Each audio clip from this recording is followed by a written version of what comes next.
Herzlich willkommen zu einer neuen Episode Fat Chat mit meiner Wenigkeit Patrick.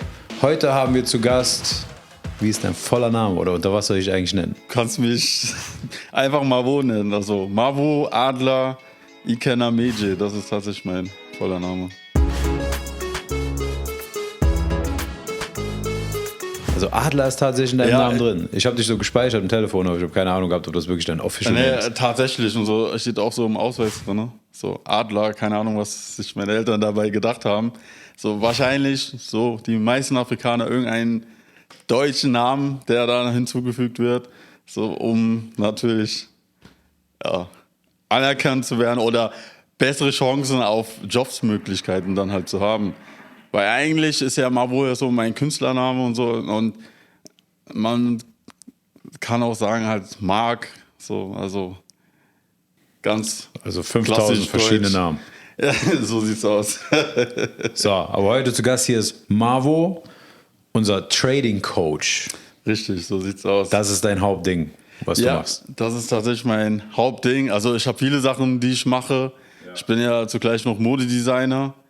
Und auch Tänzer und habe BWL studiert und als Marketingmanager für diverse Unternehmen gearbeitet. Genau. Krass. Also einiges. Ist echt einiges. Ich habe mir gedacht, ich habe viel gemacht, aber ist schon witzig. In Dubai gibt es Haufen Leute, die genauso irre sind und sich noch nicht ganz fokussiert haben. Ja, das stimmt. Man möchte sich ja auch immer ein bisschen ausprobieren, gucken, wo stecken denn eigentlich die Potenziale und vielleicht aus Gegebenen noch was Neues erschaffen. So, das erlebe ich hier tatsächlich Tag und täglich. Wir tauchen gleich beim Trading-Ding ein. Inwiefern bist du noch mit Modedesign involviert? Machst du da noch viel oder nicht so momentan? Tatsächlich habe ich das jetzt erstmal stillgelegt. Also es ist schon eine Passion, aber ich sag mal so, als ich in Berlin gelebt habe, klar, die Stadt der innovativen und auch modisch versierten, generell ganz viele Kreative, habe ich da also meine Passion so mehr zur Schau gebracht und habe mit diversen Musiker, Rapper, upcoming Artisten dann Shows kreiert, indem ich dann halt auch die Möglichkeit gegeben habe für andere Designer ihre Mode quasi zu präsentieren und habe das natürlich auch genutzt, um so meine Mode dann halt quasi zu vermarkten. Genau, und ja, aktuell, wie gesagt, stillgelegt. Einfach aus diesem Grund, da man dafür auch schon ziemlich gutes Kapital erstmal braucht, um das dann halt auch weiter angehen zu können, genau. Ja, auf jeden Fall. Also jetzt momentan zum Großteil kümmerst du dich ums Trading, hast deine eigene Akademie auch? Tatsächlich habe ich auch meine eigene Akademie. Also back in the days habe ich natürlich halt für mich erstmals getradet und habe natürlich auch wie jeder andere auch 2020 als Laie angefangen und habe natürlich auch ordentlich Lehrgeld gezahlt, denn Trading ist natürlich kein einfaches Game, sondern da muss man sich halt schon wirklich reinfuchsen, fokussiert sein und ja, mit den Jahren natürlich auch Konsistenz gezeigt und kontinuierlich, beharrlich, bestrebt an die Sache dann halt rangeblieben. Ja, habe ich die Materie insofern verstanden, sodass ich dann halt auch diese Expertise anbieten konnte für Interessenten, die sich gedacht haben, okay, ich sehe deinen Track Record, kannst du mir zeigen, wie das geht? Und dann habe ich zu dieser Zeit damals in Berlin One-on-One-Coachings angeboten. So. Also hauptsächlich so, weil meine Zeit war mir halt lieb und ich dachte mir, okay, jetzt noch eine Trading-Akademie zu gründen, eigentlich eher nicht. Das kam tatsächlich erst nach unzähligen Anfragen. Okay. Genau. Also dein Track Record sieht aber so aus, dass du rein theoretisch auch vom Trading normal leben könntest. Tatsächlich. Also da gibt es natürlich viele, die was anderes behaupten würden. Leben ist relativ, kommt auch immer auf Lebensstandard an und so weiter, aber ich sage es nur, du würdest jetzt nicht am Hungertuch nagen, wenn du jetzt nur traden würdest. Definitiv nicht, also ich kann davon leben. Es hat mich natürlich Zeit gekostet, erstmal an diesen Punkt zu kommen, aber es hat sich auf jeden Fall ausgezahlt, also definitiv. Also ich habe mich nach Dubai getradet. Das ist eine geile Story auf jeden Fall. Ich habe mich nach Dubai getradet. Also wenn du irgendwann einen YouTube-Kanal machst, muss das eigentlich deine Sub-Headline sein. Ich habe mich nach Dubai getradet. Nee, aber es gibt ja viele Trading-Coaches, denen wird nachgesagt, so hey, du hast ja eigentlich gar nicht drauf. So natürlich bin ja auch so ein bisschen im Trading unterwegs. Ja. Also im Trading unterwegs im Sinne von, ich bring's mir selber bei und bin heute bei dir im Kurs. Ich habe noch nicht reingeschaut, I'm sorry. Aber ich muss noch machen. Auf jeden Fall gibt ja viele Leute, die unterstellen dann Coaches immer so, ja, ihr predigt die Candlestick Bible runter, ihr tretet irgendwelche Standard, wie soll ich sagen, Strategien breit, die man sowieso kennt oder auch die Leute, auch wenn man sie nicht kennt, aber so jetzt kein großes Hexenwerk. Ne? Genau. So. Von wegen, ihr könnt gar nicht traden, ihr macht gar kein Geld damit. Das Hauptgeld, was die verdienen, ist euer Kurs. Genau. Und das ist bei dir ja dann nicht so, wenn du es auf jeden Fall schon geschafft hast, dich nach Dubai zu traden, was sehr geil ist. Glückwunsch auf jeden Fall schon mal dafür. Danke. Und wie ist dein Kurs aufgebaut? Also du hast ja gesagt, du hast in Berlin angefangen mit One-on-One-Coaches. Genau. Ist das immer noch One-on-One-Coach basiert oder hast du da jetzt irgendein Programm schon zusammengeschustert, was Leute kaufen können? Hol uns mal ein bisschen ab, was du da genau mit den Leuten machst. Welchen Mehrwert haben die Leute, wenn sie bei dir in den Kurs gehen? Ich bin so ein Arschloch, wenn ich mir den Kurs schon angeschaut habe, könnte ich das wahrscheinlich selber beantworten. I'm so sorry. Ich war krank die letzte Woche. Alles gut. Also ich meine, es läuft ja nicht weg. Und ich fange mal von Anfang an. Der Kurs ist dahingehend aufgebaut, dass im Prinzip jeder, der mit der Materie überhaupt gar nichts an Hut hat oder gar keine Berührungspunkte damit hatte, von Anfang an aufgefangen wird und quasi dann in die Materie geführt wird mit meiner Begleitung. Also sprich, du hast es natürlich nicht so wie die in den herkömmlichen Trading-Akademies, dass du dir einen Kurs kaufst und die Videomodule anschaust und dann fertig mit der Sache und dahingehend dann halt noch für ein One-on-One-Coaching oder wie heißt es, Mentoring dann noch Geld zahlst, sondern du hast tatsächlich ein Rundum-Paket, also bei mir. Sprich, ich weiß, wie es ist. Ich habe damals 3 Kurse gekauft und es gibt natürlich viele Mentoren, die prahlen und sagen, die haben den heiligen Gral-Ding. Gibt es halt im Trading so in dieser Form nicht, sondern es kommt vielmehr darauf an, dass ich sag mal, es braucht ein fundiertes Marktverständnis und es braucht jedenfalls, das ist sogar das Ausschlaggebende, eine gewisse Feedback-Kultur vom Mentor zum Teilnehmer oder generell halt einfach. Du kannst jetzt auch mit dem Homie hingehen und sagen, okay, jetzt lass mal mit dem Trading starten und wenn ihr beide, sage ich jetzt mal so, das richtige Mindset habt und so euch auch mental wie auch emotional immer weiter optimieren wollt und so, dann würde das halt beispielsweise auch mit Trading dann halt klappen. Aber da ist halt, wie gesagt, noch das Marktverständnis, was man dann halt braucht. Und das hast du halt bei uns in den Videomodulen. Gleichzeitig hast du dann ein One-on-One-Coaching bei uns, sowie dann auch das Live-Trading mit den Akademie-Teilnehmern. Also es ist quasi in 3 Schritten aufgeteilt. Und das durchläufst du dann halt quasi als Anfänger oder auch Fortgeschrittene sind dann halt bei uns willkommen. Die buchen dann halt meistens nur das One-on-One-Coaching, weil die wollen dann halt nur, dass man da an... Das Marktverständnis, die Videos brauchen die ja nicht mehr, weil die sind ja eigentlich schon in der Materie drin. Genau. Die wollen dann nur jemanden, der die an der Hand holt und sagt so, hey, guck mal, hier hättest du das machen sollen, da der Einstieg ist vielleicht nicht ganz so geil, das ist so, also okay, ich verstehe. Aber das ist auch sehr wichtig, was heißt sehr wichtig? Ich finde es sehr geil, weil das ist, ich habe mir noch keine Kurse gekauft bis jetzt, ja. Aber alles, was ich so an Free-Content mir irgendwie reinziehen könnte, es gibt ja auch irgendwelche YouTube-Gurus, die haben gar keine Kurse, die sagen halt so, ey, ich verdiene genug Geld, ich erzähle euch einfach, was los ist.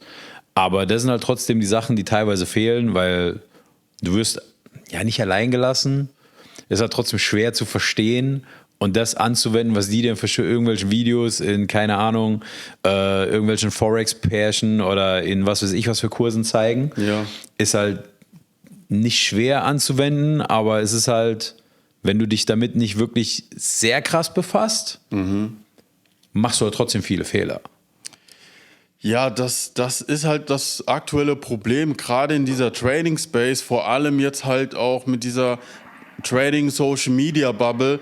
Du hast aktuell das Problem, dass du zu viel Information im Netz hast, vor allem auf YouTube, wenn du hingehst und wirklich dir Free Content konsumieren möchtest und alles Learning by Doing, kannst du natürlich dann halt machen, aber es besteht dann halt die Gefahr, dass du dir falsche Trading-Gewohnheiten aneignest und die dann später rauszubekommen, ist dann halt viel schwieriger, als wenn du von Anfang an halt einfach so die richtige Vorgehensweise mitbekommst.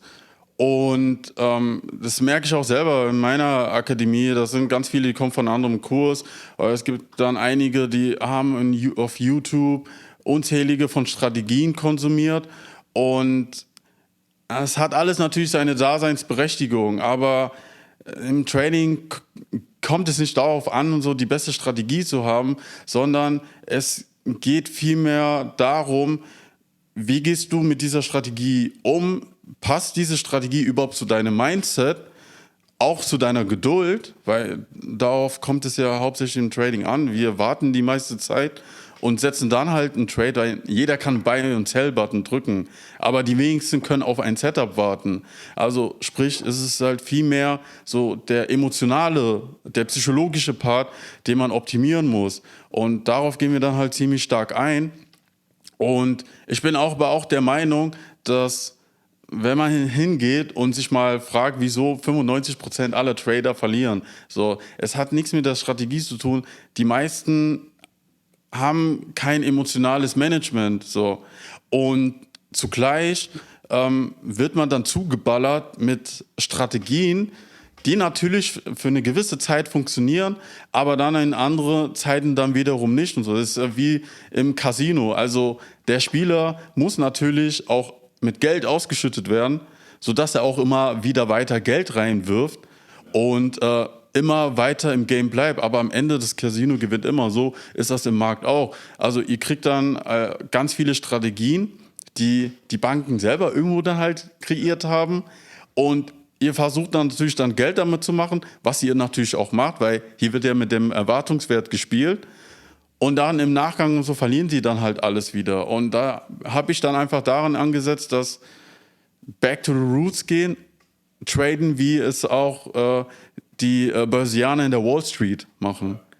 Genau. Also sprich also alles verschlanken, mit weniger Indikatoren an den Markt rein, am besten gar keine Strategie, sondern mit logischer Schlussfolgerung. Unter Berücksichtigung der Marktgesetze. Und das ist dann nochmal ein ganz anderer Ansatz, den ich beispielsweise dann halt verfolge und quasi dann meine Teilnehmer vermittle. Das ist aber echt interessant, weil also die meisten Trading-Gurus sagen ja so, such dir deine Strategie, verfolg die eine Strategie, genau. Und such dir deine Setups hin, her, links, rechts. Deswegen, dass dein Ansatz auf jeden Fall schon mal ein ganz, ganz anderer. Und das nächste ist, siehst du dich schon eher als Psychologe? Wenn du sagst, du gehst ja eher auf die psychologische Sache der Leute ein, was die für Fehler machen. Und ja. Ja, da ich tatsächlich, ich sag mal, von klein auf schon immer so versiert war und auch bin, dass ich mich gerne halt so für die Psyche des Menschen interessiert habe. Tatsächlich wollte ich sogar damals Psychologe, also eigentlich Psychiater werden. Also ich meine, im afrikanischen Haushalt kennt man das. So, ja, du wirst Anwalt, du wirst Arzt und du machst das. Und dann bin ich einen Traum hinterhergejagt, der eigentlich nicht mein Traum war. Also ich wollte ja Chirurg, Psychiater, irgend sowas dann halt werden. Habe ich dann aber an die Wand geschmissen und bin dann halt meinen Lebensweg dann gelaufen. Aber das sind dann halt alles Fähigkeiten und Fertigkeiten, die man auf dem Weg aufgesammelt hat. Und ja, natürlich dann halt für andere Events im Leben dann halt auch verwenden kann, einsetzen kann. Und ja, und gerade halt dieser psychologische Part ist meines Erachtens auch generell wichtig, auch mal fernab von Trading, generell halt im Leben, ob ich jetzt mit der Ausbildung oder Studium oder Karriere anfangen möchte.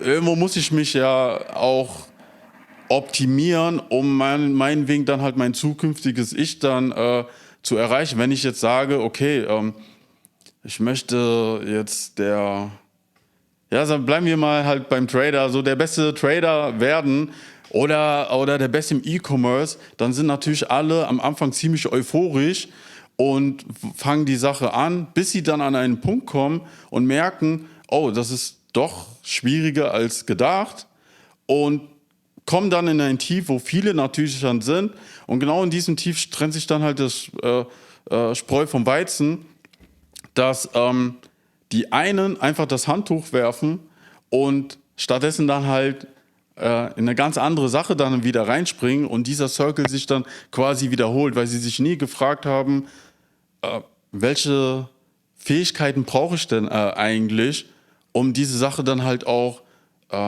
fundiert dann auch weiter fortführen zu können, damit ich dann halt mein Ziel komme. Und dann merkt man, okay, da muss man sich psychologisch schon ganz anders optimieren, weil mit dem Mindset, mit dem ich die Sache angefangen habe und auch im Nachgang beenden möchte, funktioniert das nicht. Also muss ich mich noch mal optimieren. Muss ich dann gucken, okay, welche Fähigkeiten brauche ich denn eigentlich, um das dann halt weiter anzugehen. Und dann erst kommt dann halt dieser Shift, in dem man tatsächlich dann zu einem anderen Menschen dann halt wird, weil ja, man hat sich hinterfragt, man hat reflektiert und geht dann am Ende dann halt den Pfad des friedvollen Kriegers, sag ich jetzt mal. Aber im Prinzip, dass man für sich dann halt verstanden hat, okay, ich muss die Sache komplett anders betrachten, so, damit ich dann an mein Ziel komme und mich auch vor allem optimieren. Klar, ja. Das ist ja das Problem, was du schon vorhin gesagt hast, 95% der Leute am Markt verlieren ja nur Geld. Ja. Richtig assi zu sagen, 95% der Menschen verlieren aber auch im Leben. So egal worum es geht. Absolut. Beziehung, nicht happy, Beruf, nicht happy, Karrierewahl, bla bla bla bla bla. So, die meisten Menschen dümpeln irgendwann oder echt einen Großteil ihres Lebens da so komisch vor sich her und keine Ahnung. Das ist halt echt sautraurig. Da muss man halt auch echt an sich selber arbeiten. Das, was du gesagt hast, dass man auch wirklich hingeht und reflektiert und auch weiß, wo will man hin, was will man. Ist krass, es sieht immer grüner aus auf der anderen Seite. Richtig. So, ich habe hier in Dubai auch schon so viel, also um Himmels Willen, ich bin mittlerweile typisch Dubai versaut und habe 700.000 verschiedene Baustellen, aber ich hätte noch viel mehr Baustellen haben können und hätte mich auch viel, viel mehr in, was weiß ich, wie viele Baustellen und Projekte verrennen können. Ich habe am Anfang auch gefühlt alles hier gemacht, aber mittlerweile, also irgendwann kam ich dann an den Punkt, wo ich selbst sehr lukrativ erscheinende Sachen einfach ausgeschlagen habe, ja. Weil ich halt damals dann zu den Kollegen gesagt habe, ich kann das jetzt nicht. So, es ist die dümmste Entscheidung, die ich jetzt machen könnte, weil ich habe mir hier einen gewissen Stand aufgebaut und ja, ich brauche noch so viel und ich muss noch so viel optimieren an mir selbst, an dem Business und muss noch so viel weiterentwickeln, damit das Ganze überhaupt in irgendeine Richtung geht. Aber unterm Strich, wenn ich jetzt das mache, was du machst, so, ja, du hast 2 Millionen gemacht letztes Jahr, aber du hast davor auch 3 Jahre geackert. Ja. Und auch jetzt momentan noch, damit du die Millionen machst, damit das sustainable ist, bist du immer noch am Ackern. So, ich muss jetzt hier den Weg weitergehen, wenn irgendwann mein Hauptbusiness mal so groß ist, dass ich angestellt habe, dass sonst irgendwas läuft, dann kann man immer noch drüber nachdenken, irgendeine andere Scheiße zu machen. Aber das sind ja die Schritte, die meisten Leute schon nicht mehr gehen. Genau. So, jetzt egal, ob es im Trading ist oder in irgendwelchen anderen Sachen.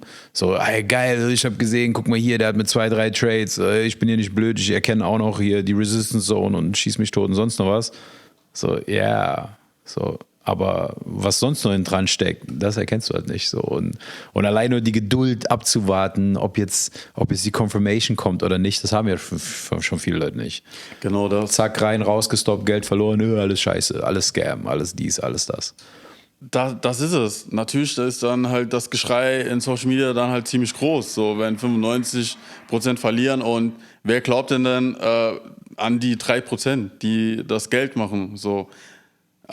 Die wenigsten, aber genau die 3% sind die ständig dann halt an sich arbeiten, so außerhalb von Trading, auch generell dann halt auch im Leben, so wie du ja gesagt hast, in Beziehung, auch mit dem Zeitmanagement, so, was natürlich heute nicht ganz funktioniert hat, weil in Dubai muss man sich ja nochmal anders anpassen, was ich gemerkt habe mit den Rush Hour und alles. Dein Zeitmanagement ist ciao. Ja, also mein Zeitmanagement war schon immer nicht ganz gut, so wenn ich ehrlich bin. Das ist tatsächlich auch eine Baustelle, an die ich arbeiten muss. Aber ich bin ziemlich gut, so, aber auf jeden Fall. Hey, solange der Rest läuft, ist alles okay. Also alles easy, genau alles das. easy. So. Man hat ja so seine Lebensbereiche und so und da läuft das ja eigentlich so ziemlich gut. Behalte ich auch immer im Auge und gucke, okay, was kann ich da machen, falls die Leute sich fragen, so, okay, jeder bestimmt seine Lebensbereiche ja unterschiedlich, aber da sage ich ja auch, da hast du da einmal, das betrifft ja eigentlich ja jeden, so Beziehung, dann die Zeit, dann dein Beruf, deine Berufung, deine Ziele Karriere, im Leben, wo deine du hin willst. Ziele, genau das, die Physis, so dein Körper. Und und die Finanzen und viele andere Sachen. Also das sind dann Dinge, die ich dann halt im Auge behalte und gucke, okay, was kann ich oder wo kann ich dann halt meine Zeit fokussieren, um jetzt diese Baustelle dann halt zu elevaten oder dann halt zu verbessern und genau. Was war der größte Betrag, den du verloren und gewonnen hast? Oh, der größte Betrag, den ich verloren habe im Trading. Okay, da muss ich mal kurz überlegen. Ich glaube, es waren 20k. 20k, die ich aber im Prinzip wieder bereinigt habe, aber am Ende waren es dann halt doch 8k. Also 8k war tatsächlich so mein größter Betrag, den ich verloren habe. Ich muss auch zugeben, da ich ja eigentlich so ein ziemlich bodenständiger Mensch bin und auch kein Mensch, der jetzt da hingeht und Geld verzockt, war es halt schon ziemlich extrem, weil ich mir gedacht habe, 8k, Digga, was hast du da gemacht? So, klar, wenn man mehr machen möchte, muss man ein bisschen halt riskieren, aber das war's. Also vergossene Milch soll man nicht hinterher, sag mal, rennen, heulen. Ja, Wein. Wein, ja. so, also diese deutschen Sprichwörter. Und der größte Betrag, den ich dann tatsächlich gewonnen habe, das waren 36. Das ist also bis jetzt so meine Grenze. Ich muss aber auch sagen, nicht durch einen Trade wie bei den meisten Tradern. Das sind halt mehrere Verbundaccounts, die ich dann halt zusammengerechnet habe, aber es waren dann halt 36k. Genau. Wo sich die Leute dann anschauen und sich fragen, hey, wie und das. In den Anfängen habe ich vielleicht mal 100, 200 oder $50 gemacht. Erst mit der Zeit ist das dann halt gekommen. Auch erst mit der Zeit, nachdem ich mich auch psychologisch optimiert habe, um auch mit solchen Zahlen dann halt klarzukommen. Denn klar, wenn ich 36k dann mache, dann muss man sich auf der anderen Seite fragen, wenn der daneben gegangen wäre, was für ein Minus hätte ich dann halt generiert. Und das ist dann auch eine Sache, mit der ich dann langsam, aber sicher dann halt Komfort gehe und natürlich auch für mich dann bestimmt, wenn es so ist, dann ist es halt so. Aber ich habe mir einen Skill angeeignet, sodass ich das Geld auch im Prinzip da halt in der nächsten Situation auch wieder reinbekomme. Also im Prinzip muss man sich eigentlich davon trennen, so von den Verlusten und von den Gewinnen, sondern sich viel mehr einfach darauf fokussieren, dass die Strategie funktioniert und dass man kontinuierlich an dieses Setup bleibt und im Prinzip das nur repliziert. Ganz egal, ob das ein Winner oder Loser wird, sondern ganz strikt wie ein Roboter setze ich dann, wenn ich mein Setup sehe, den Trade. Man muss als langfristige Goal sehen. Ich meine, das ist es halt so. Es gibt ja, du verlierst ja sowieso eine gewisse Prozentzahl an Trades, verlierst du ja immer. Selbst der krasseste Trader. Genau das, selbst die großen Banken, Goldman Sachs, meinetwegen machen die dann halt ihre 200 Milliarden, aber die müssen auch einen Report müssen die veröffentlichen. Und es gibt dann auch Tage, in denen machen die Minus. Also das ist halt ganz normal. Das verstehen dann halt wirklich viele nicht. Vor allem, wie ist deine Percentage? Meine Percentage, die ist tatsächlich hoch. Also ich würde sogar sagen, ich habe eigentlich so die beste Strategie, aber die ist bei 85 bis 95.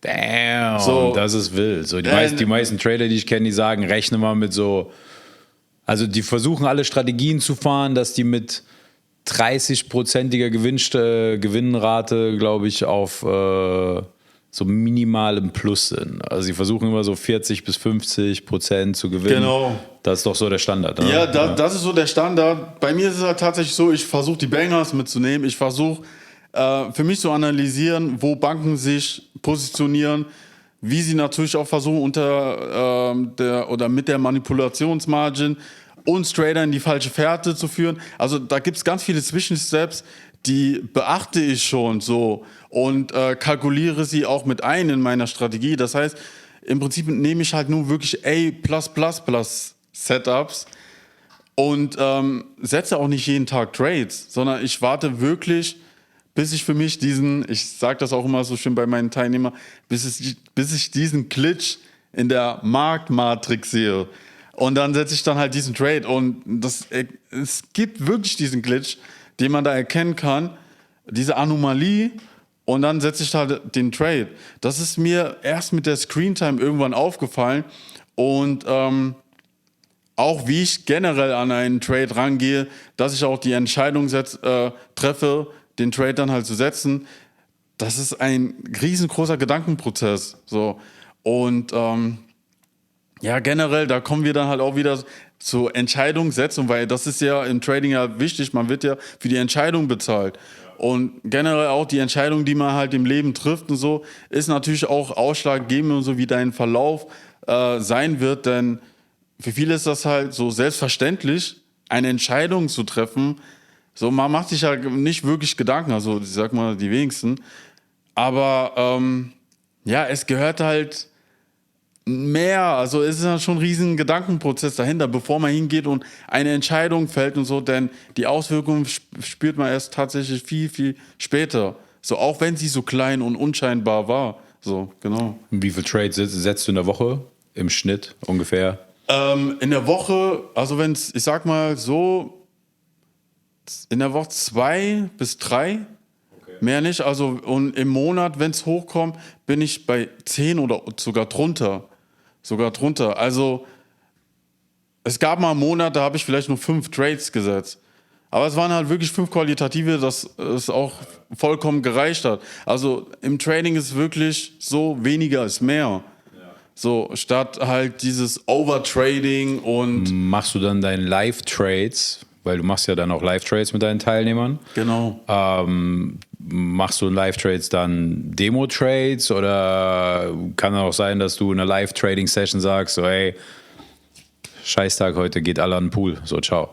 Ich habe keinen Bock, einen Trade zu setzen. Also es läuft so ab, wir haben alle gemeinsam Live-Trading und wenn ich der Meinung bin und so, dass man an diesem Tag nichts holen kann, dann trade ich nicht. Dann kommuniziere ich das auch dementsprechend mit meinen Teilnehmern und möchte natürlich auch, dass die das erkennen, so für sich. Denn ich stelle dann halt auch direkte Fragen und möchte wissen, okay, was denkt ihr, wieso ich jetzt sage, dass man heute am besten nicht traden sollte.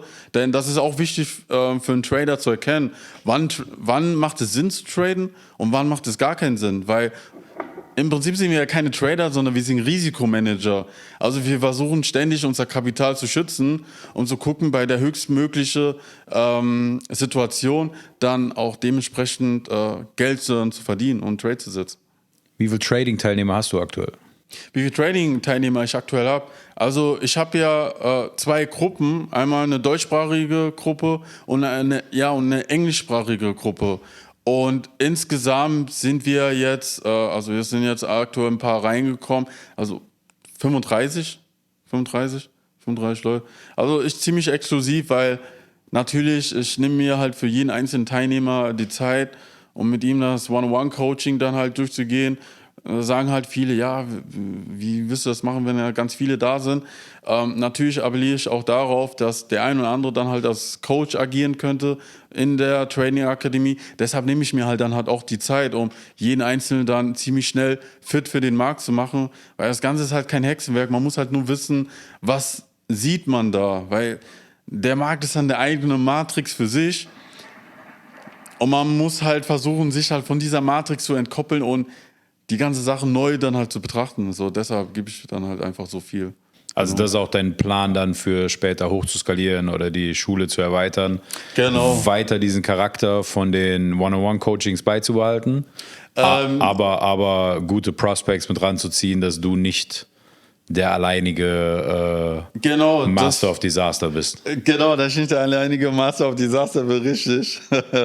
Dass ich dann natürlich dann auch Unterstützung bekomme und denn Training wird sich ja auch immer weiterentwickeln. Ich meine, wir trainen ja Futures. Es gibt ja auch dann die Möglichkeit, Forex zu traden. Das wäre meine nächste Frage gewesen, was du tradest, genau.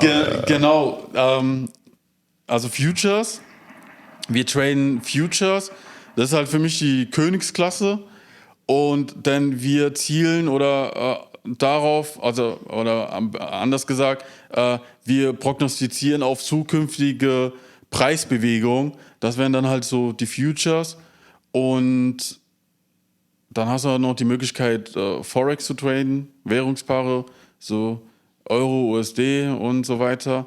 Oder halt Krypto, was natürlich halt ziemlich volatil ist, aber auch ziemlich stark in den Vordergrund gerade kommt, Krypto-Trading. Also gibt es schon die ganze Zeit, aber was ich jetzt mitbekommen habe, hier in Dubai gibt es jetzt erstmalig Krypto-Prop-Firmen und eröffnet irgendwie weltweit. Und da ist dann halt auch die Überlegung, dann auch den Kurs dahingehend zu erweitern, um auch Leute fit für den Kryptomarkt zu machen. Also aktuell sind deine ganzen Kursteilnehmer, richten sich quasi nach euch, gehen mit euch in die Futures. Genau. Also es kann jetzt keiner bei euch, weil ich habe bis jetzt immer nur Forex getradet, hauptsächlich USD und wie heißt der andere Scheiß, Euro. Wie heißt das Land? Der Kontinent, der untergeht. Anyway. Genau, das ist auch eine andere Sache. Auf jeden Fall, also ich könnte jetzt nicht zu dir kommen und könnte sagen, ja, guck mal hier, aber dieses Euro-Setup und so. Sondern euer Kurs ist halt schon ausgelegt auf die Futures und ich müsste mich dann schon nach euch richten. Ja, also es ist ausgelegt auf die Futures.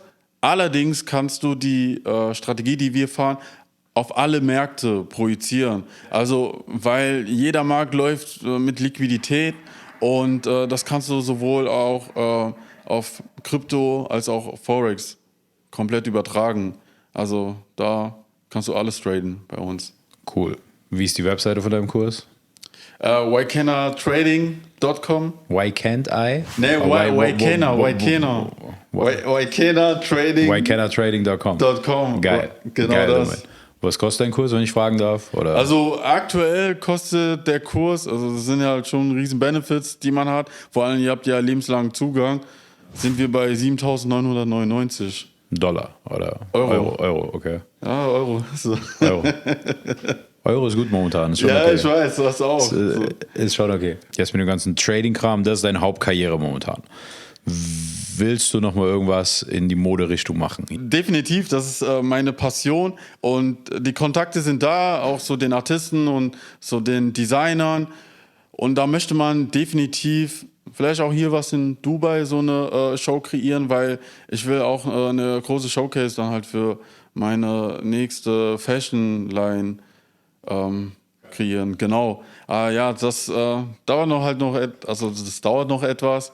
Aber da bin ich halt dran, also im Prinzip tagtäglich. Okay. Genau. Also die Passion nicht aufgegeben. Nee, definitiv nicht. Also ich meine, damals in der Oberschule habe ich schon einzelne Modestücke kreiert und Jeansjacken dann halt modifiziert und so weiter und so fort. Also ja, das ist... Auf welcher Schule warst du? Bist ja auch aus dem Saarland. So. Ja, ich bin auch aus dem Saarland. Also tatsächlich, riesen Werdegang. Ja, wo soll ich denn anfangen? Also ich war auf jeden Fall auf dem Wirtschaftsgymnasium. Auf dem WG, krass. Genau. Ich war nebendran auf der höheren Handelsschule. Ja? Ja, Mann. Ah. Krass. Also du warst im Saarland, Saarbrücken auf dem WG und bist von da dann direkt nach Berlin oder warst du dann in guten alten Saarland noch irgendwas gemacht? Ich war tatsächlich noch im guten alten Saarland, also direkt danach, wann war es? 2012? Ja, 2012. Dann mit dem Abi raus und ja, im Prinzip bin ich dann halt direkt an die Uni gegangen und also beziehungsweise an eine Fachhochschule gegangen und habe da, also ich habe diverse Sachen studiert, also das ist ja crazy. Ich habe mit Maschinenbau angefangen, das habe ich im ersten Semester tatsächlich abgebrochen und danach bin ich dann rübergesprungen auf Pharmazie. Ja, und das habe ich dann auch nach dem ersten Semester erstmal abgebrochen, weil es war für mich ein Auffangbecken, weil ich hatte nicht den Schnitt für Medizin beispielsweise. Okay. So, und Also den Traum deiner Eltern konntest du nicht erfüllen. den konnte ich leider, den konnte ich leider nicht erfüllen. Und bin dann halt natürlich rumgeschlendert und habe dann sogar eine Ausbildung zum Krankenpfleger damals im Winterberg-Klinik gemacht. Ja, das ist auch eine komische Sache, was da vorgefallen ist, denn ich habe halt gedacht, Ehrlichkeit währt am längsten und ja, habe halt erzählt, dass ich in der Vergangenheit ja so ein bisschen Mutter Natur hier und geschnüffelt habe. Oh, damn. Und das wurde mir tatsächlich zum Verhängnis, weil dann halt die Betriebsärztin aus dem Urlaub nochmal zurückgekommen ist und wollte von mir tatsächlich einen Urintest. So. Und da ist das ja noch, keine Ahnung, über 6 Monate und so nachweisbar. Tatsächlich haben die dann bei mir einen Wert gefunden, der nicht mal der Rede wert war. Also den bekommst du sogar so beim Passivraum, wenn du nur im Raum bist.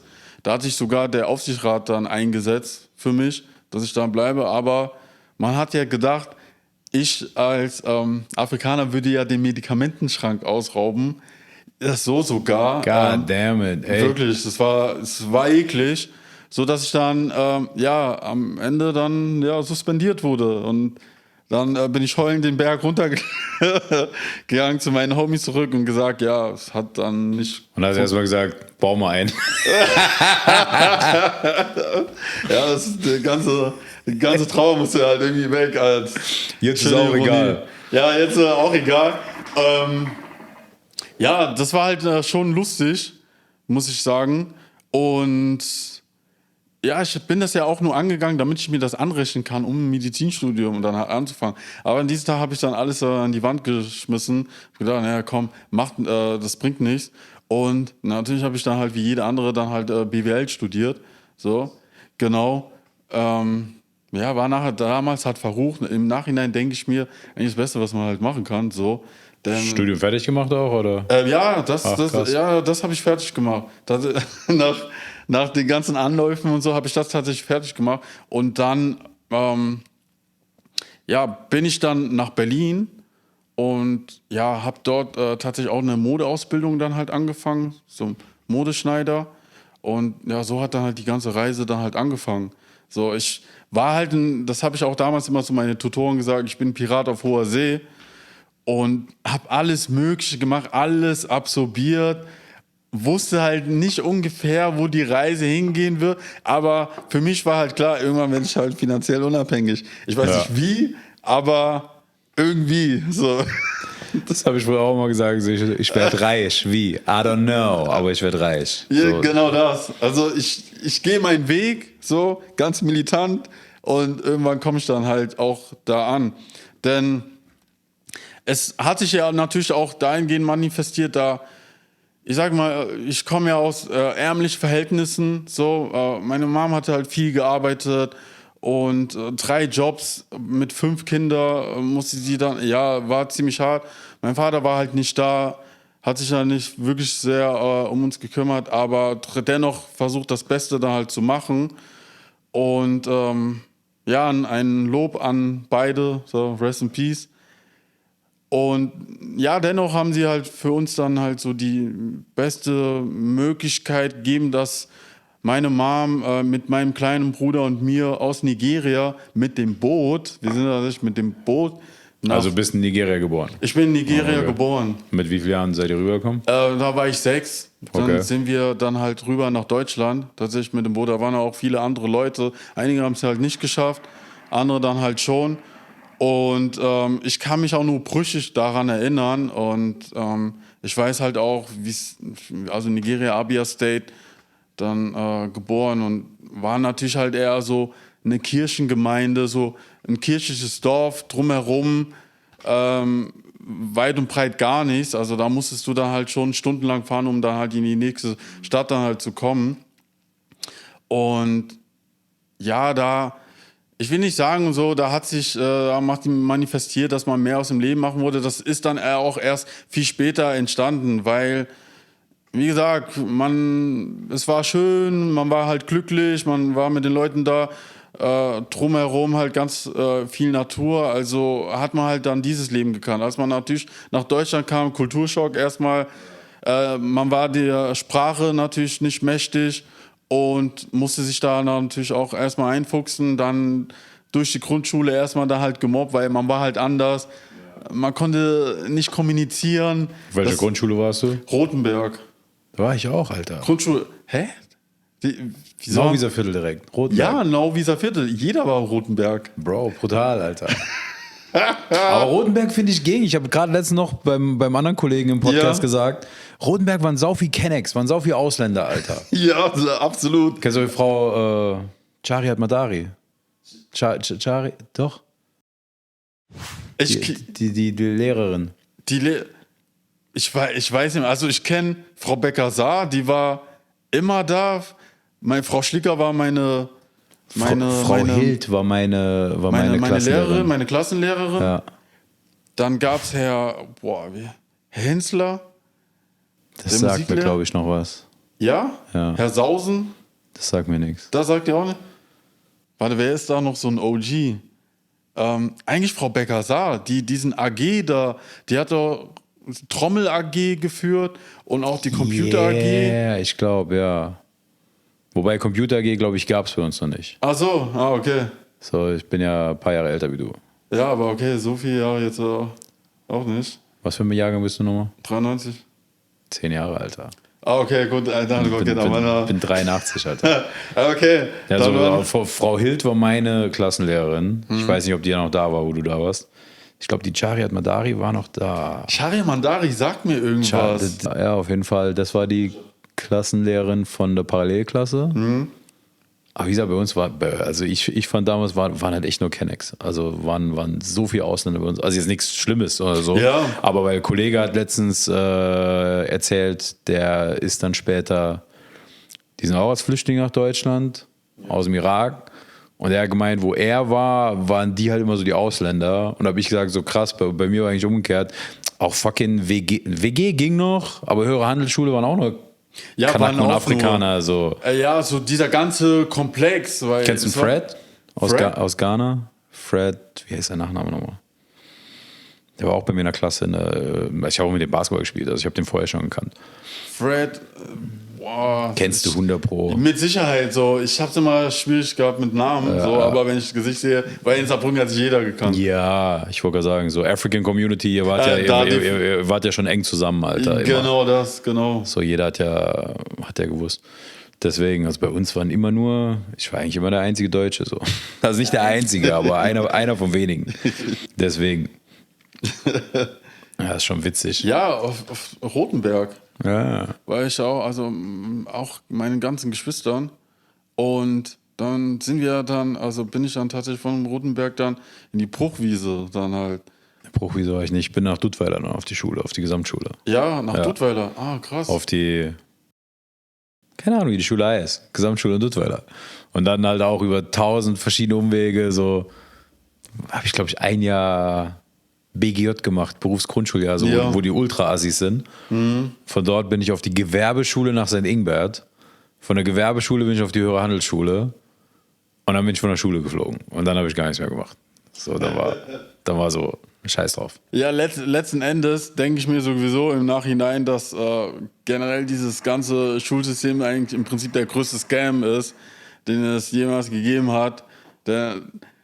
Ja, klar, ein bisschen Mathematik, ein bisschen Malen nach Zahlen und ein bisschen rechnen können, ist ja, das sind halt schon gute Grundvoraussetzungen generell, aber ja, vieles hast du dann halt im Nachhinein halt gar nicht gebraucht und es hat so viel Zeit gefressen, sage ich jetzt mal, wenn ich mir bedenke, was ich aus dieser Zeit hätte machen können, anderes machen können, wäre das natürlich weitaus besser gewesen.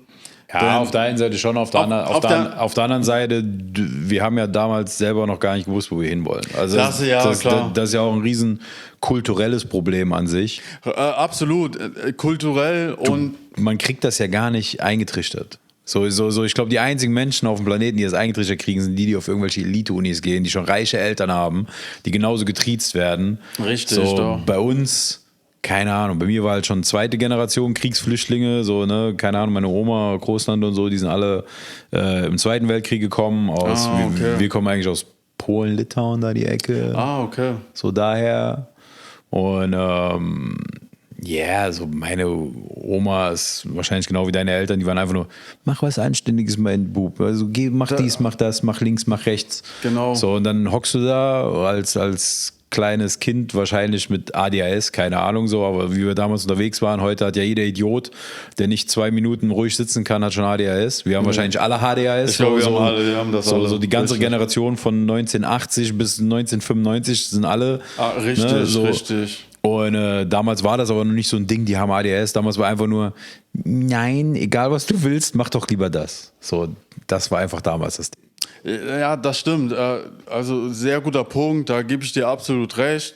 Denn wenn ich mir auch meinen Vater dann anschaue, der war auch Soldat im Biafra-Krieg halt in Nigeria und dann auch gerade dann mit deiner Oma, die den Zweiten Weltkrieg dann erlebt hat, weil was ich mir da jetzt auch gerade gedacht habe, wenn ich jetzt damals, keine Ahnung, ich sag jetzt mal 1900,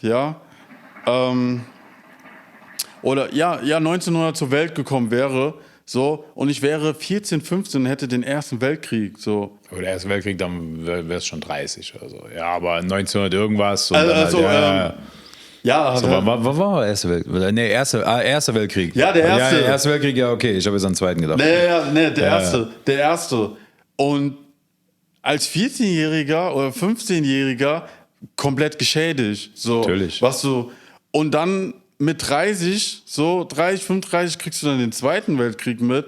So, das sind dann Eindrücke, die du bekommen hast oder eine ganze Masse, so, die da so alt waren, wie wir jetzt sind. Was geben die dann halt im Anschluss dann halt ihre Kinder weiter? Oder damals war das ja auch nicht wirklich mit Mental Health und so weiter und so fort, sondern es war eine gewisse Ideologie, das haben die dann halt verfolgt. Jeder hat natürlich versucht, das Beste natürlich zu machen. Klar. Und dann ist es halt schwer, ich sag jetzt mal, noch für sich ein strukturiertes und halt auch angenehmes Leben zu leben nach diesen Eindrücken. Hey, um Himmels Willen, so. Ich bin auch, also, Gott hab sie selig, meine Omas und Tanten und alles, sind mittlerweile alle verstorben. Ich bin denen auch nicht sauer, so. Die wussten es halt auch nicht besser. Das ist es. Weißt du, das ist halt das Nächste so. Ab und zu denke ich mir so, es war echt uncool, wo die versucht haben, mich hinzudrängen, aber die wissen es halt nicht besser. Die wussten es nicht besser. Und das Schlimme ist ja, viele Leute wissen es heute noch nicht besser. So, ich habe so viele Freunde oder Freundinnen, so, hey, ja, und ich will eigentlich dies machen und das machen und meine Eltern aber und meine Freunde und mein Umfeld und mein dies und mein das. Ich will gar nicht wissen, wie viele Leute zu dir gesagt haben, so, was willst du mit dem Modescheiße? So, halt aufs Maul. So viele. Geh doch zur ZF arbeiten, die suchen gerade Leute. Genau, oder mach doch was aus dem BWL-Studium, weißt du? Genau das. Mach doch was Sicheres, du hast dann halt dein Einkommen und läuft doch alles gut. Aber das ist nicht das, was ich mir vorgestellt habe. Klar weiß ich, woher das natürlich rührt, ja, die ältere Generation, die dann halt dann so aufgewachsen sind. Aber das sind dann halt Glaubenssätze, mit denen habe ich mich dann nicht mehr wirklich identifiziert. Und klar versuchen gerade jetzt halt die Leute, die, ich sag jetzt mal 1980 bis 95 dann zur Welt gekommen sind, das sind jetzt auch gerade diese Leute, bekomme ich auch in meinem Freundeskreis mit, so alle, die jetzt 30 aufwärts sind, in diesem aktuellen Weltgefüge so finden sie ihre Position nicht. So, die fühlen sich so hin und her gerissen, weil so alte Ansichten auf neue treffen. Weil man kennt halt noch das frühere Leben und jetzt gerade mit dem Leben im Zeitalter des Internets, mit Social Media und alles andere, hat sich ja auch alles dann halt wirklich rasant, in die andere Richtung verlagert, so dass man nicht weiß, okay, wo gehört man denn halt eigentlich hin? Also, was möchte ich eigentlich aus meinem Leben machen? Ich schlender so vor mich hin. Jetzt haben wir dann noch diese Vogue-Ära, in dem viele dann halt über ihre Traumata reden und sich da nochmal bereinigen wollen und man das ja damals gar nicht so kannte oder die Eltern mit einem auch nicht über Emotionen dann geredet hat und das jetzt wird dann halt verlangt und so, dass man da auch an sich arbeitet, was ja auch gut ist. Was ja wirklich gut ist. Ich meine, der ganze Vogue-Shit, das finde ich nochmal eine andere Sache. Ja. Das finde ich eigentlich schon nicht mehr gut, weil es ist unterm Strich ist ja eigentlich nur, guck mal, ich mache immer das Beispiel. Bin ja 10 Jahre älter wie du. Keine Ahnung, wo du 10 warst oder 9, waren wir in Clubs schon feiern. Ja. Wir waren in Clubs feiern. Wir waren halt in richtig kranken Hip-Hop-Läden. So richtig, richtig krank. So die ganzen Ami-Schuppen zwischen Mannheim und Saarbrücken. Ja. So jedes Wochenende Schlägerei, Schießerei. Ich sage nicht, dass es geil ist. Ich sage nur, es war eine andere Zeit. So. Aber wir hatten teilweise Lesben und Schwule dabei. Bei uns. Irgendwie so im erweiterten Freundeskreis. Digga, die haben lauthals Chichi-Mann im Club gesungen. Die waren die am lautesten mitgeschrien haben. Für jeden, der einen Chichi-Mann nicht kennt, der Song ist in Deutschland auf dem Index. So, weil in dem Song geht es eigentlich darum, Schwule zu verbrennen. Song von TOK, mega geiler Song. Wer kein Jamaikanisch, wer kein Patois spricht, würde das auch nie verstehen. Der Song ist einfach, hört sich an wie ein Party-Song, alle schreien mit und la la la, auch wenn sie Lyrics nicht kennen. Und wir hatten, wir hatten Schwule und Lesben dabei, die haben die Lyrics gekannt. So, die haben den Scheiß trotzdem mitgesungen. So, einfach nur, ist ein geiler Song. Scheiß drauf, weißt du? Ja. Und wir hatten damals nichts gegen die, ich habe heute auch nichts gegen die. So, aber zwing nicht mir oder meinen Kindern oder sonst irgendwem deine Ideologie auf. Richtig. Ich zwing dir auch nicht auf, keine Ahnung. Ich stehe auf Blowjobs, ich stehe auf Tittenfix, so, das klingt jetzt alles voll assi, aber das ist deine Sexual Orientation. Was und mit wem du wo machst, geht weder dich was an, was ich irgendwo mache, wenn ich hetero bin, mich geht auch nichts an, was du mit irgendwo machst, wenn du schwul bist. Richtig. So, I don't give a fuck.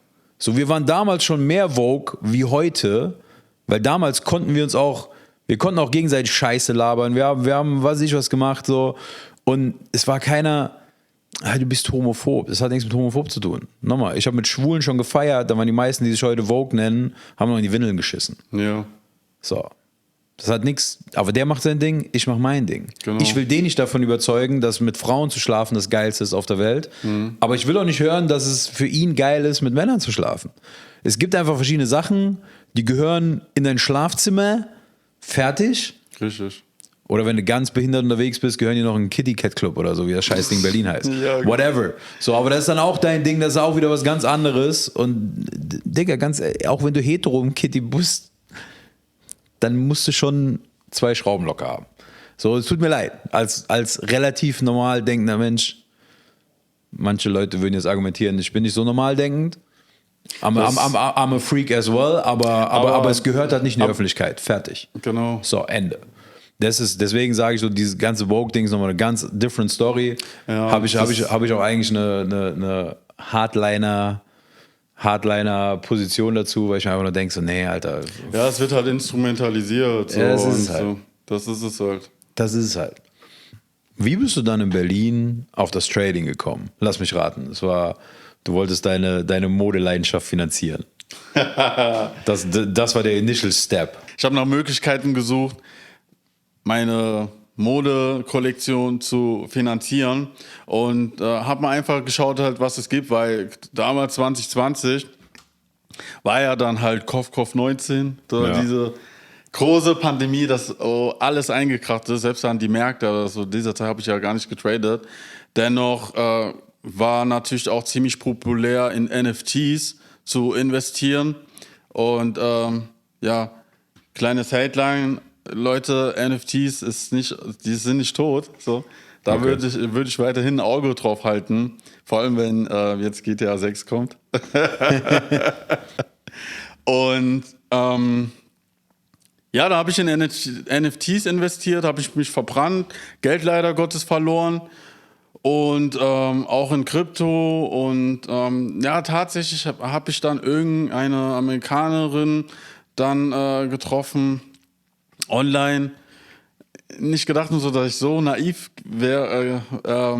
gewesen war und mich auf sowas eingelassen habe. Aber wie gesagt, ich habe nach Möglichkeiten gesucht und habe dann bei einer Traderin dann halt Geld eingezahlt und so, dass sie dann halt da mit mir tradet und letztendlich wurde ich dann halt komplett gescammt.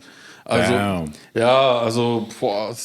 das waren 2000 dann halt einfach verloren. Damn. Ja, zu diesem Zeitpunkt hat das schon wehgetan. Der Nigerian wurde gescammt, nicht umgekehrt. Nee, so. Wir meinen es immer gut. So die meisten, wie in jeder Gruppe.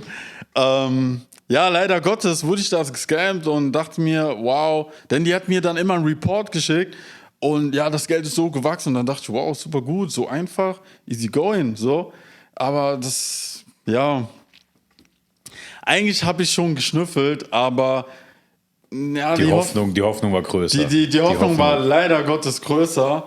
Und ja, dann habe ich 2,5 dann Lehrgeld gezahlt, war halt weg, was soll's.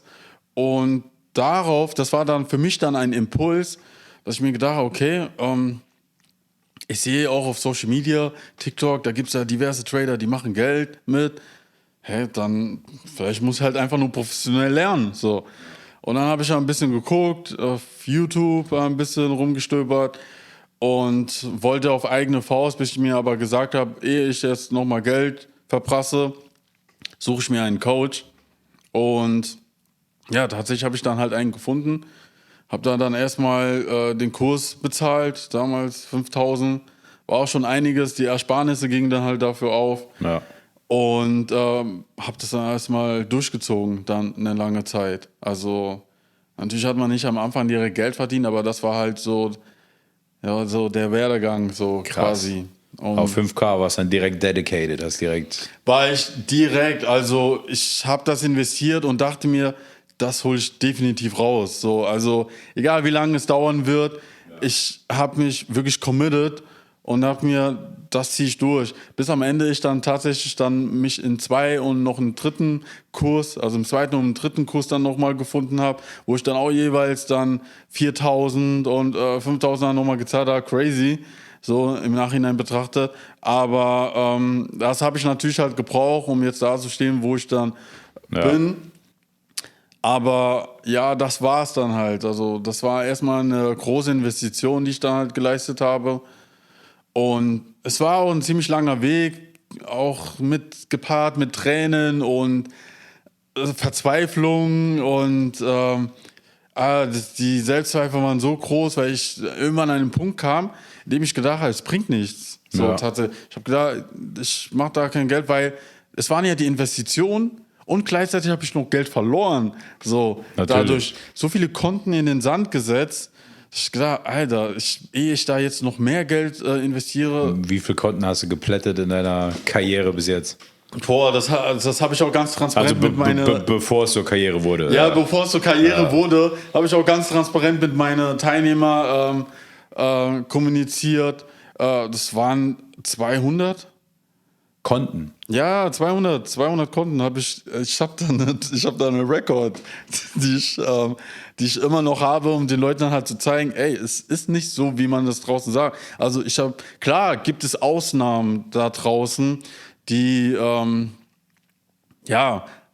meinetwegen dann halt viel weniger dann halt geblättert haben oder in der Hälfte der Zeit. Aber jeder hat so sein eigenes Timing. Von daher habe ich mich ja auf meine Fähigkeiten fokussiert. Und es war halt auch, weil ich bin halt sehr empathischer Mensch. Das war dann auch noch das Problem, so dass ich dann einfach zum Opfer des Marktes wurde und dann so viele Konten dann halt in den Sand gesetzt habe, Revenge Trading und so. Alles habe ich durch. alles. Und Investitionen von fast 15.000, dann um die 200 Konten dann halt geblättert, 200 Konten an sich. Und dann gibt es ja noch diese kapitalisierten Konten, die du dann bekommst. Das heißt ja dann noch lange nicht nur so, dass du die da auch nicht blättern kannst. So. Und auch von denen habe ich dann ein paar geblättert. Das kommt ja dann auch noch mit dazu. Aber es waren natürlich halt nicht so viele. Sagen wir mal 230, 40 so ungefähr. Es waren einige. Deswegen kam ich an einen Punkt, dass ich gedacht habe, das bringt nichts. Aber ich dachte mir, da draußen gibt es Leute, die machen gutes Geld damit. Wieso soll ich nicht zu denen gehören? Klar. Und vor allem, ich habe jetzt schon so viel investiert. Nein, das sehe ich nicht ein. Und dann bin ich halt den Weg trotzdem beharrlich und bestrebt weitergegangen. Und dann irgendwann hat es dann einfach Klick gemacht. So. Irgendwann hat es dann wirklich Klick gemacht, aber es hat auch nur Klick gemacht, weil ich an mir gearbeitet habe. Weil ich dann halt die Lehre aus diesem Pain dann halt für mich dann gezogen habe. Genau. Geil. Ja, Mann, also, ja, Leute, das Trading ist nicht einfach. Es kann einfach werden, wenn man jemanden hat, so, der diesen Weg dann gegangen ist. Definitiv. Ich wollte gerade sagen, du hast auf jeden Fall von unten herauf hart gelernt, wie es geht, wie es nicht geht, was du zu machen hast. Genau das. Aber das musst du auch machen, glaube ich. Das musst du machen, damit du halt auch verstehst, wie es läuft. Genau, so. Aber es sind meine, keine Ahnung, 3 Konten, die ich bis jetzt geplättet habe, voll die Rookie-Numbers auf jeden Fall. Ja, es war schon heftig. Und auf dem Weg nach oben habe ich dann auch für mich gemerkt, dass das mit den Strategien, ja, kann man machen, aber ist eher zweitrangig. Viel wichtiger ist tatsächlich dein Mind im Trading. So, Klar. das ist das Allerwichtigste. Und daraus kannst du dir eigentlich, wenn du den Markt verstehst, dann deine eigene Strategie basteln, die ich dann tatsächlich auch gemacht habe, die eigentlich auf Marktgesetze dann halt beruhen und nicht einfach per Denkschablone, wenn eine Situation aufkommt, du dann genau das machst und dann nichts anderes und dann denkst du nicht mehr drüber nach. Ja. So. Denn die eigentliche Arbeit fängt ja erst an, wenn du den Trade setzt. Weil dann kicken die Emotionen, dann musst du dann halt schauen, bist du so emotional stark, so mental stark, um dann natürlich auf deine Trading-Strategie zu bleiben. Kommst du dann auch damit um, dass der Markt hoch und runter läuft und hast du einfach Vertrauen auf dich und auf deine Strategie. Wenn er daneben geht, dann ist es halt so, aber du hast ja schon dein Risk im Vorfeld kalkuliert, bevor du diesen Trade eingegangen bist. Also wenn er daneben geht, dann ist er so, ist ja mit einkalkuliert. Wenn nicht, dann ja, hast du was falsch gemacht, so beispielsweise. Und das ist es. Das ist das, was die meisten Trader falsch machen. Das ist das, was ich auch meistens falsch mache. So diese ganzen, wie du schon sagst, Revenge Trading, Gier. Jetzt nicht Gier im Sinne von, bei mir ist keine Gier im Sinne von ich will mehr, aber es ist Gier im Sinne von, oh, das hat jetzt auch zweimal mega geil geklappt. Wenn ich jetzt einfach öfters Trades aufmache, dann klappt es ja öfters. So, und das ist ja so komplett fern an der Realität vorbei. Das ist ja komplett am Arsch. Ja, also es ist schon der richtige Ansatz. Man müsste dann halt nur für sich dann halt finden, was wirklich prozentual ja häufig am Markt klappt oder dann nicht. Also ich sag, oder ja, doch schon. Jetzt sag mir doch nicht, dass das richtig ist. Jetzt verballere ich nachher mein 4. Konto. Hör doch auf mit sowas. Also ja, es ist halt ein Zusammenspiel aus mehreren Komponenten. Zum einen, dass man sich selber beim Trading observiert, also sprich, ich observiere meine Emotionen während dem Trading. Ja. Ich observiere auch gleichzeitig meine Fehleranfälligkeit. So, wozu neige ich? Oder ja, in welchen Situationen neige ich dann eher zu, Fehler zu machen und nicht? Und das versuche ich dann halt zu eliminieren. Dann schaue ich dann auch so, dass ich im guten Mental State of Mind bin, sodass ich dann halt auch ohne Stress dann halt traden kann, weil forcieren sollte man da sowieso nicht. Und meistens im Training wartest du ja dann halt nur auf Setup und das können dann halt auch schon die meisten nicht. Und das ist halt, ja, es ist halt schwierig, seine Emotionen halt, gerade wenn Trading im Griff so haben, wenn der Markt versucht, die zu triggern. So, ja. Allein mit diesen Signalfarben und so, wenn du ins Minus gehst, dann ist es rot, so dickfett rot und wenn es auf grün geht, dann bist du euphorisch und lässt den Trade drin und holst in den meisten Fällen dann halt auch dein Trade, wenn er ein Plus ist, schneller raus, als wenn er ins Minus geht. Weil das ist mir dann halt auch aufgefallen. Wenn der Markt gegen dich läuft, sind die Leute eher optimistisch, ihren Stop-Loss zu erweitern, aber pessimistisch, wenn der Markt für dich läuft, den laufen zu lassen, sondern am besten schon rausnehmen und so und einfach einen Gewinn dann halt zu schließen. Rausnehmen mache ich nicht, ich ziehe meinen Stop-Loss zu früh nach. Ja, das passiert auch, ist mir auch dann häufig passiert, tatsächlich. Aber dem Markt muss man halt Platz geben, damit er sich halt überhaupt entwickeln kann, so, um dann halt in deine gewünschte Richtung dann halt auch zu laufen. So. Klar. Ja, das ist es. Also es ist wirklich so viel Psychologie, so sehr viel Psychologie in diesem Ganzen. Und 10% macht eigentlich die Strategie aus. Ja. Denn im Prinzip ist es dann halt nur wirklich etwas zu finden, was zu deiner Persönlichkeit passt, was auch zu deinem Zeitmanagement passt, weil die meisten denken, du musst 10 Stunden lang am Markt sein, so ist es nicht. Du bist vielleicht 1-2 Stunden da, wenn dein Setup da ist dann tradest du es, wenn nicht, dann halt nicht. On to the next day. Und dann ist es einfach nur dann diese Trades replizieren. Klar. So. Und mehr ist es dann halt nicht, aber man muss das ist auch ein Prozess, in dem man erst kommen muss, um natürlich dann dadurch dann halt weniger Trades zu setzen, sich viel mehr auf die qualitativen Trades dann halt zu fokussieren und sich auch, weil da ist ja keiner da, der mir sagt, das sollst du am besten nicht machen und das nicht, das muss ich ja für mich selber dann halt bestimmen. Die Entscheidung dann halt auch zu setzen, sich da auch kontrollieren zu können, vor allem dann halt die Emotionen, denn das Ego ist der größte Feind im Trading, denn es will immer sagen, hey, yo, komm, nimm das noch, komm, du kannst da noch und gepaart mit der Gier ist ist Fiasko so. Ja, das ist echt so, das ist echt so. Genau. Bin gespannt auf deinen Kurs. Ich hoffe, der kann mir da ein bisschen helfen, kann mir so ein paar Gremlins austreiben. Definitiv, definitiv. Du wirst den Markt schon ganz anders betrachten, von Anfang an. Geil. So. Geil. Can't wait, ich muss jetzt endlich mal reinschauen. Ja, Mann. Told you. I know. I'm sorry. Gibt es einen Tipp, den du jedem Trader mitgeben würdest? Einen Tipp, den ich jedem Trader mitgeben würde?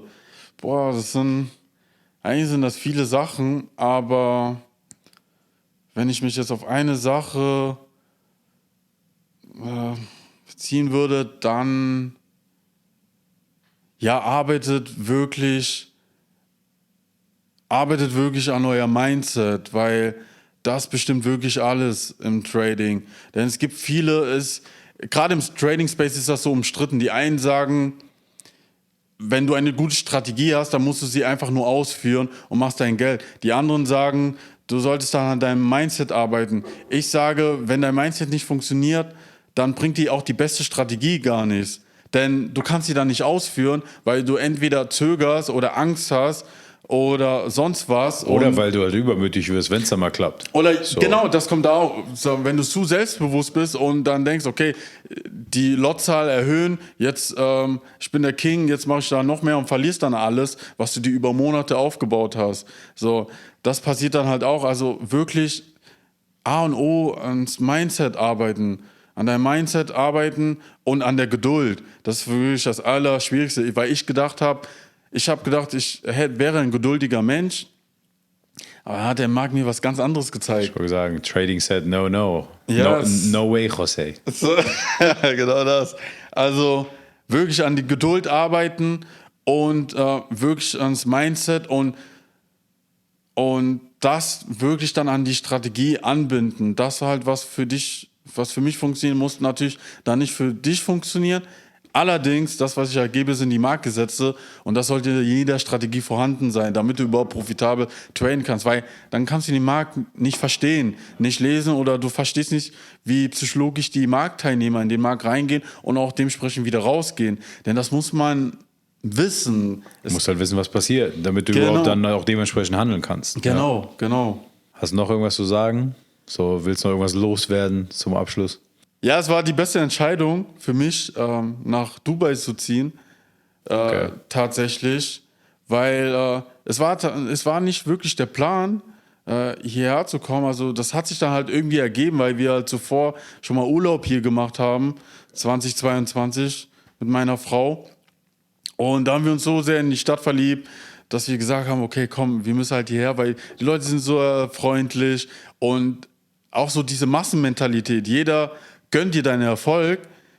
Jeder möchte dich natürlich dann halt auch hochziehen und dich natürlich dann auch dementsprechend fordern, so dass du keine andere Möglichkeit hast, als einfach weiter zu steigen. Ich meine, du gehst raus und so, du siehst so viele Luxury Cars und denkst dir dann natürlich dann auch, ja, irgendwann werde ich da auch so eins da besitzen.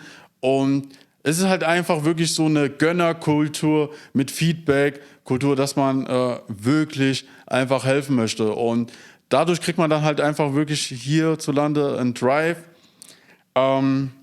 dass jeder halt gesagt hat, okay, wir müssen hierher, wir müssen definitiv dann hierher. Und dann, ja, wie gesagt, 2024, 19. Januar, ich weiß noch ganz genau, sind wir dann halt hierher gezogen, Unternehmen gegründet, hier, mit einer guten Agency, die uns dann halt bei diesen ganzen Bürokratischen da halt geholfen haben, damit wir die ID bekommen und alles und uns dann etablieren konnten halt hier in Dubai. Also ich verstehe auch nicht, wieso viele, denn als ich hierher gezogen bin, gab es natürlich dann halt da auch ein paar Hater, die dann halt gesagt haben, ja, wieso Dubai und ja, die versklaven die Leute und bla bla bla. Dann denke ich mir, Leute, schaut euch mal die Welt an. So. Und auf der Welt hast du das da und hast du das hier, hast du hier. Und letzten Endes hierzulande, man muss die Sache differenziert betrachten, aber das machen schon die Leute nicht, sondern die denken einfach und bequem. Guck mal, Leute sind ja auch, was ich auch gehört habe hier im Rahmen von der WM und so, die holen den Leuten die Pässe weg. Da sind so viele Leute beim Stadiongebau gestorben. Ich so, Alter, ich habe auch gehört, in Deutschland werden Frauen entführt und zur Prostitution gezwungen. Dann gucken die dich alle an, so macht man doch nicht. Ich so, nein, aber in Tschechien. Und dann so, ja, Tschechien ist aber nicht Deutschland. Ich so, Katar ist auch nicht Dubai. So, richtig. So, ja, gar keine Ahnung von nix, Hauptsache irgendwas mitgesprochen. Hauptsache einfach, genau. Ja, so ganz hässlich, richtig hässlich. Also keine Ahnung, was in den meisten Leuten ihren Schädel vorgeht. Wahrscheinlich nur so zwei Murmeln, die so rumkullern. Absolut. So, und so viel Wut und Hass, aber eigentlich auf sich selbst. So, weil sie selber irgendwie gar nicht in die Pötte kommen, weil sie Opfer ihrer Umstände sind und das einfach wie solche Giftmischer. Ja, so aber was heißt Opfer ihrer Umstände? Ich meine, du bist ja selber jetzt auch hier so im Unternehmer- und Psychologen-Space unterwegs, so ein bisschen. Du bist immer selbst dran schuld. Das ist es ja so. Du bist der, wie heißt das nochmal? Gibt es auch so ein Sprichwort? Du bist deines Glückes Schmied. Ja, yeah, du bist deines Glückes Schmied. Exakt, genau. So, wenn es dir nicht passt, wo du bist, geh. Wenn du nicht genug Geld machst, mach mehr Geld. Und ja, es klingt immer so voll abgedroschen und scheiße, aber aber es ist letzten Endes so. Aber es ist halt so eine eine Claim-Kultur. So. Die lieben es, sich zu beschweren, die lieben es, sich mit dem Finger auf andere zu zeigen und sich zu vergleichen, aber selber dann halt nicht in die Pötte dann halt zu kommen, dann halt was zu machen. Und wenn sich einer dann halt im Freundeskreis dann halt verändert, dann ist er dann halt, dann gehört er dann nicht mehr dazu, dann ist das ein anderer, das wird dann nicht gelobt, weil man dann... Traurig, aber wahr, so traurig, weil ich dann nicht mehr diese Version bin, mit dem du dich wohlgefühlt hast, weil jetzt mit der neuen Version, die sich weiterentwickelt hat, trigger ich deine Dämonen, so, weil du dann denkst, oh, er ist jetzt viel weiter als ich. Allein so zu denken, so, statt einfach zu sagen, hey, yo, wie hast du das gemacht und kannst du mir da ein paar Ratschläge geben, so, gibt's gar nicht, sondern einfach nur Gift versprühen, so. Und, aber selbst Leute, die jetzt kein Gift versprühen, die dir das wünschen und die sich für dich freuen und die vielleicht auch weiterkommen wollen würden, selbst wenn du denen hilfst und den Weg aufmalst, finden die on the way 749.000 Ausreden, warum es bei denen jetzt gerade nicht so ist. Genau. Und warum das auch nicht so geht. So, die sagen, hey, cool, danke, aber ich kann nicht, weil. Ja, dann mach doch aber das, wenn das dein Problem ist. Ja, okay, dann habe ich aber noch das als Problem. Ja, dann mach doch das. Nee, dann habe ich aber noch das als Problem. Dann geh mir nicht auf den Sack, dass das alles scheiße ist. Richtig. So, aber da hört es ja schon bei vielen Leuten auf. Und dann, ich habe auch in der letzten Zeit, habe ich echt so ein bisschen, klingt jetzt echt gemein, aber ich weiß noch früher, wo wir kein Geld hatten, so Leute, die Kohle hatten oder die erfolgreich waren, kamen immer so bis zu einem gewissen Grad arrogant rüber. Oder so von oben herab oder die wollten nichts mit dir zu tun haben. Ja. Klingt das auch asozial? Ich verstehe auch mittlerweile, warum das so ist. Ja. So, das ist teilweise noch nicht mal böser Willen von irgendeiner von der Seite. Nee, ist es nicht. Das ist einfach nur, die unten kapieren nicht, warum der oben über verschiedene Probleme nicht reden will, aber weil dem sein Mindset mittlerweile einfach so gestrickt ist, dass er Lösungen sucht und nicht über Probleme philosophieren will. Genau das. So, die unten können aber nicht die Lösung sehen und selbst wenn man ihnen die Lösung zeigt, wollen sie teilweise gar nicht sehen. Warum das halt so asozial clasht. Genau, das. So mittlerweile, I've seen both.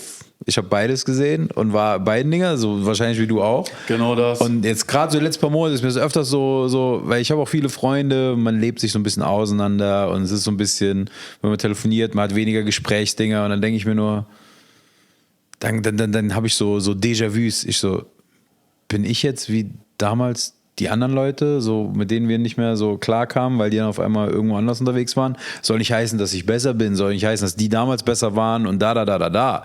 Du bist einfach nur woanders.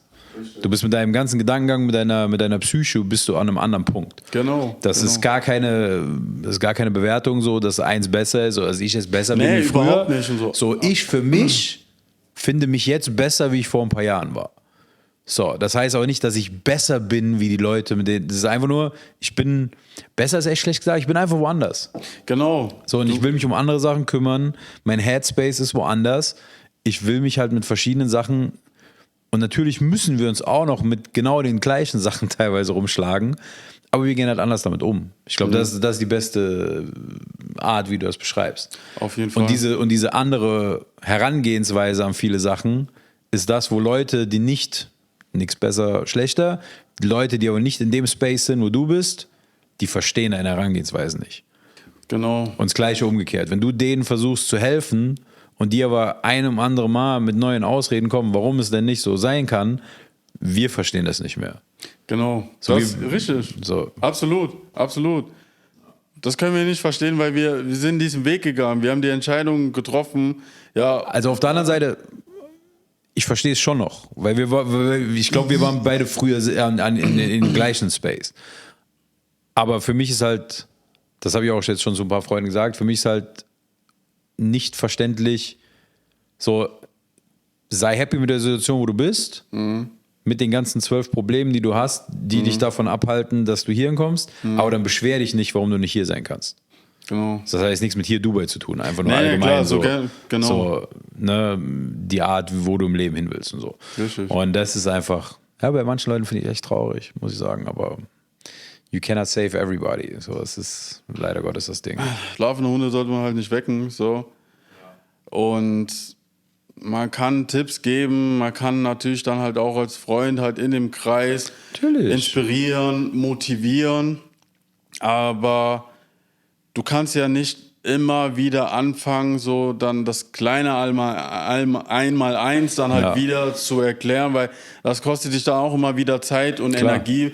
Denn du willst ja dann eine Kommunikation führen, indem du da halt auch drauf aufbauen kannst und dann halt weitergehst, statt dann halt jedes Mal immer das Fundament zu erklären, damit wir überhaupt und da kollidiert das dann halt schon und das ist dann halt schwierig, so wenn viele dann trotzdem so in ihrem Trott dann bleiben und irgendwie dann halt nicht aufstehen wollen. Ich meine, ja klar, dann hast du ja halt die Entscheidung dann getroffen, aber wie du gesagt hast, dann brauchst du dich da halt nicht zu beschweren. Ja, das ist es halt. Das ist es, denn wie du auch so schön gesagt hast, den Gedankenprozess, den du dann hast, weil du bist ja auch nicht mehr die Person, die du gestern warst, weil du dich ständig dann entwickelst, das kann man dann halt nicht verstehen, auch wenn man versucht, den Raum dann zu schaffen, für Verständnis. Das versteht man einfach nicht. Das fängt ja auch schon ganz primitiv an, weil wenn ich sehe, dass wir in einer Gesellschaft leben, in der der Erfolg viel mehr Anerkennung bekommt als die Leistung an sich. So, und die Leistung, die ich dann halt erbringe, um überhaupt dahin zu kommen, das sieht ja keiner. Keiner sieht diese nächtelange Sessions oder sonst was. Keiner sieht die 200 zerstörten Accounts. Genau das. Aber wenn man da oben steht, ja, ich möchte auch und dies, das, jenes und ja, wird dann natürlich dann auch gegönnt, aber man hat ja für sich die Entscheidung getroffen, ein besseres Leben zu haben und an sich zu arbeiten und seine Zeit auch dafür dann halt zu opfern, so. Ja. Um natürlich halt, einen bestmöglichen Output dann halt zu bekommen und diesen Prozess, den wollen die meisten nicht gehen und wollen die meisten dann halt auch nicht verstehen, sondern die sehen nur das, was halt in Social Media ist und aber ich will das. Aber das. Hier ist der Weg. Den will ich nicht. Ich will nur das. Ich will nur das. Genau das. Und wenn man darüber redet mit denen, das sind ja jahrelange Erfahrungen, die man sich dann halt angesammelt hat, um dahin zu kommen. Ja. Und das redet man, das wollen die dann halt innerhalb von, keine Ahnung, über Nacht am besten. Aber so funktioniert das nicht. Nee, so funktioniert das wirklich nicht. Mhm. Also wie ich raushöre, Dubai ist eure Stadt. Über Berlin, über Saarbrücken brauchen wir eigentlich. Ja, über Saarbrücken, brauchen wir wirklich gar nicht zu reden. So. Obwohl ich Saarbrücken auch liebe, so. Ich liebe die Baukunst dort und den Fichtenwald. Okay. So, der Spaß. Definitiv Dubai, das soll auch unser Lebensmittelpunkt hier werden und ist natürlich auch ziemlich guter Knotenpunkt von überall hinzugehen. Ich meine, von hier bis nach Nigeria sind es auch nur 6 Stunden. Ja. So, was ich da mitbekommen habe. Aber definitiv hier, weil das wird auch die Zukunftsstadt. Auf jeden Fall. Generell. Auf jeden Fall. Also, die werden in Zukunft so gut dastehen. Allein auch im Crypto-Space und alles andere. Ja. Also, Man muss hier rennen. So. Man muss hier rennen, ja. Aber haben wir auch letztens im anderen Podcast drüber geredet. Die Stadt, das Gute ist, dass hier jeder kümmert sich um seinen eigenen Scheiß. Richtig. Wenn du hier entschleunigen willst, kannst du entschleunigen. Ja, kannst du. So. Vor allem wenn ihr bei euch draußen Damakil 2, wenn ihr da einfach nur chillen wollt und ihr geht gar nicht in die Stadt, dann habt ihr da das beste Leben. Ja, und kriegt nicht viel davon mit. Genau. Aber wenn du rennen willst und kommst in die Stadt, dann geht's halt ab. Ja, so, dann, dann geht's halt ab. So, dann, hast du natürlich da viele Distractions, hast du natürlich dann halt auch, aber... Da muss halt fokussiert sein. So. Da muss halt fokussiert sein und hast dann halt dann ein Meeting nach dem anderen oder hier kannst du dich dann connecten, also hier kannst du dich wirklich ultra gut vernetzen. Ja. Und natürlich dann halt für beide Parteien immer Win-Win-Situationen dann halt auch rausholen, wenn du so versiert bist und auch dann Lösungen dann immer finden möchtest, dann bist du eigentlich in Dubai ziemlich gut aufgehoben, absolut, denn... Was ich auch immer zu meinen Leuten sagen, schaut mal, guck mal, in Dubai kommen jetzt auch so viele Millionäre aus aller Welt hierher, die da einfach miteinander ein Business machen wollen Und gerade jetzt auch aktuell in Deutschland verschwinden oder flüchten, besser gesagt, auch viele hochqualifizierte Arbeiter, Unternehmen und auch ganz viele Millionäre. Und im Gegenzug kommen dann halt ganz viele Leute in das Land rein, die gar kein Geld haben. Also ja, sollte Die man sich genau mal, umgekehrt, die das Land eigentlich nur noch ausnehmen. ja, sollte man sich fragen, so was ist denn da der Plan? Ja, das ist es halt einfach, dass im Prinzip könnte ja Deutschland auch hingehen und gut dastehen, aber anscheinend ist das nicht gewollt. So make Germany great again, aber ja, Naja, das möchte ist man einfach nicht. Und hierzulande geht's. So. Natürlich. Hierzulande hat man einfach einen Visionär, der versucht einfach für alle Parteien, ja, die hier dann halt leben, so das Bestmögliche rauszunehmen. Und gerade halt für Unternehmer, die dann gemeinsam Dubai in eine ganz andere Dimension bringen wird. So. Ja. Und und da beteiligt jeder sich dran und da möchte natürlich auch jeder so das Bestmögliche für sich und auch für seinen Nächsten, auch generell fürs Umfeld auch hier. Deshalb es ist einfach sehr inspirierend hier auf jeden Fall. definitiv, also Stadt der Macher. So. Ja, ich würde sagen, wir sind bei 1,5 Stunden, Alter. Ja, was? Viel Ja, geredet. das ist geil. Aber ziemlich nice, so hätten wir noch weiterreden können, aber. Wenn du willst, können wir auch noch weiterreden. So. Oder wir machen demnächst nochmal. Ja, wir machen einfach demnächst dann noch. Wenn du deine ersten 10 Millionen gemacht hast. Ja, genau. So, wenn wir beide unsere ersten 10 Millionen gemacht haben, dann können wir auch dann noch mal darüber reden, definitiv. Machen wir die erste Mio oder so. Ja, dann erste Mio, dann kann man immer weiter hochskalieren. Auf jeden Fall, geil. Digga, ich danke dir auf jeden Fall vielmals. Ich danke dir, wirklich. War eine geile Session. Absolut. So, war mir eine Ehre als Fellow Saarländer. Als Fellow Saarländer.